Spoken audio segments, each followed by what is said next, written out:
I watched 4,000 patients die over 53 years of practicing medicine. I signed their death certificates. I held their hands in their final hours. I told their families. And I am going to tell you something that most of those people had in common. They did not have to die when they did. Not from genetics, not from bad luck, from choices.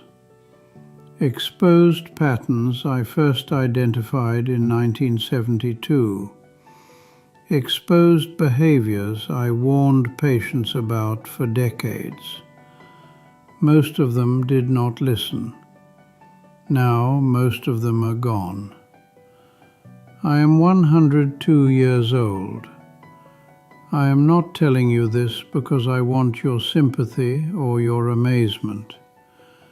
I am telling you this because I need you to understand that I have spent more time with dying people than almost anyone alive today.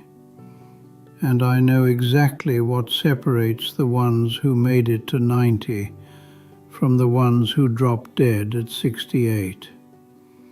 You are probably doing at least 2 of these things right now, today, this morning, and you have no idea they are shaving years off your life. The first thing I learned in 53 years of medicine is that sitting will kill you faster than almost anything else you do. This is not an exaggeration.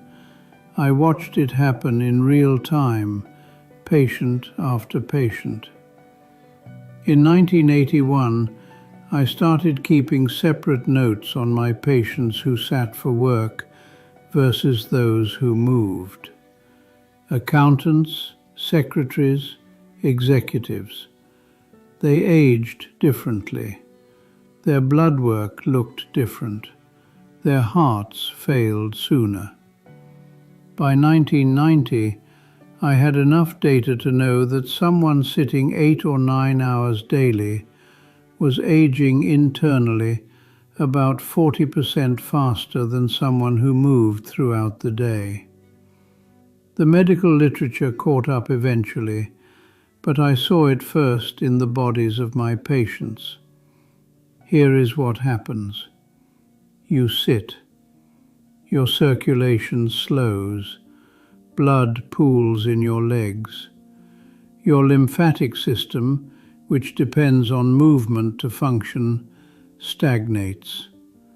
Toxins accumulate. Your muscles begin to atrophy within days of reduced use. After age 60, this process accelerates dramatically because your body loses the resilience it had at 40. I had a patient, a retired judge, who exercised every morning for 45 minutes, religiously. He thought he was safe, but he sat reading and watching television for 10 or 11 hours after that. He was dead at 71, a stroke. His morning exercise did not protect him from his afternoon stillness. The solution is not complicated. Move every hour. Stand up. Walk to another room. Do something that requires your legs. I have done this since 1974. I set a timer. Every 50 minutes I get up. I am 102, and I still do this. The second pattern I identified was sleep. Not just getting enough sleep, but getting the right kind. I cannot tell you how many patients told me they only needed 5 or 6 hours. They said it with pride, like it was a sign of strength. It was a sign of delusion. Your brain requires 7 to 9 hours to complete its repair cycles.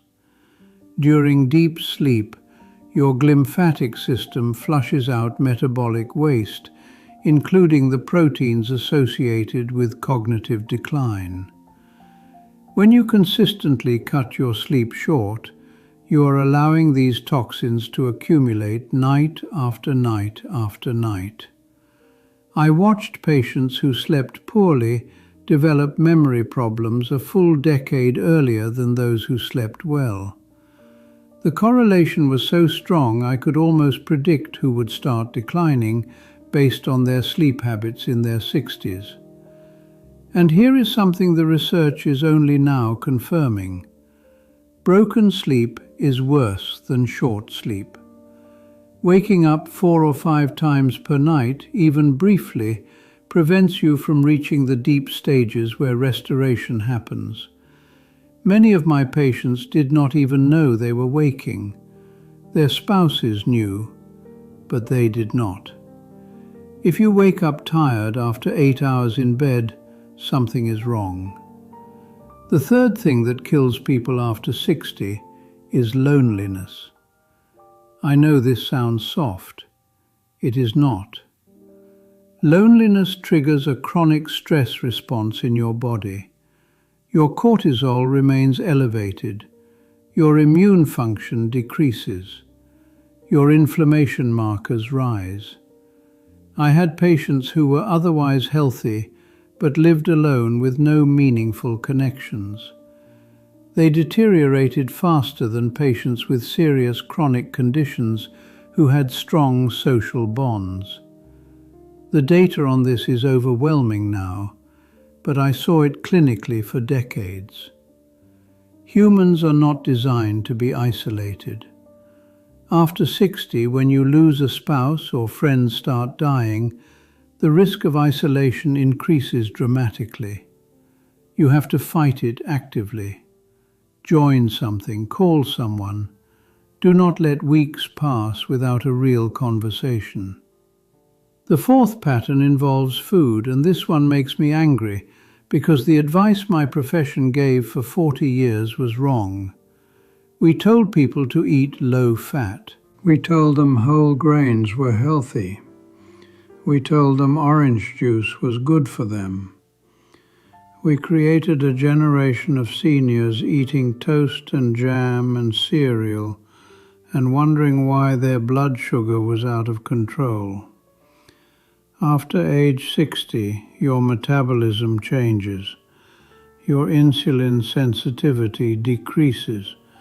Your ability to process carbohydrates diminishes.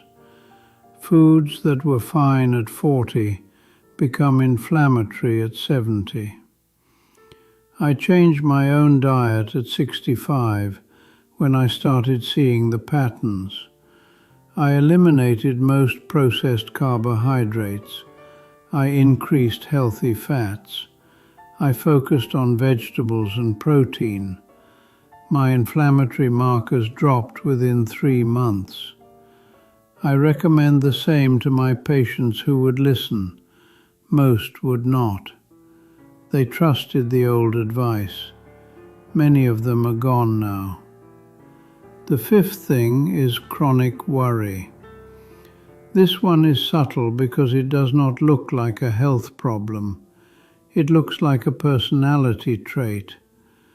But constant low-level anxiety keeps your stress hormones elevated in a way that damages every system in your body. I had patients who were retired, comfortable, surrounded by family, and still spent hours every day worrying about things they could not control. Their bodies aged faster. Their sleep was worse. Their immune systems were compromised. Learning to let go of what you cannot control is not just good psychology, it is survival. I want to tell you something about my wife. She died 8 years ago. We were married for 61 years. She did not follow any of this advice. She sat constantly because her knees hurt. She slept poorly and refused to address it. She ate the way her mother taught her, bread and sweets and low-fat everything. She worried about our children and grandchildren every single day. She died at 94. You might think 94 is a good age, but I watched her decline for 15 years before that. I watched her lose her mobility, her sharpness, her independence. Those final years were not a gift. They were a slow diminishment. She could have had another decade of real life.